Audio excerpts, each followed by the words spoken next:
Pinalakas ng Ilocos Norte Police Provincial Office at Commission on Higher Education ang kahandaan ng rehiyon sa pamamagitan ng isinagawang Crisis or Incident Management Training Program na nakatuon sa Bomb Threat Response and Management sa Mariano Marcos State University, Batac City.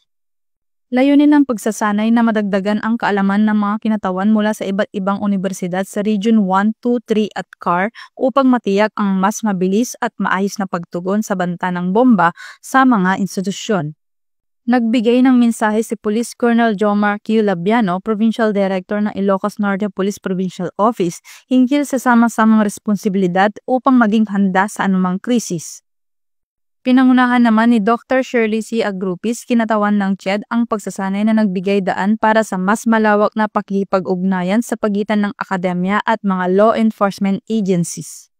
Pinuri rin ni Police Colonel Labiano ang aktibong partisipasyon ng mga delegado mula sa iba't ibang universidad at binigyang diin ang kanilang mahalagang papel sa pagbabantay sa seguridad ng mga paaralan. Aniya, ang pagkakaisa at koordinasyon ng bawat institusyon ang nananatiling pinakamabisang sandata laban sa anumang banta, lalo na kung nakataya ang buhay, edukasyon at kapayapaan. Dagdag pa, mananatiling nakatuon ang Ilocos Norte PPO sa pagtataguyod ng ligtas, handa at matatag na komunidad.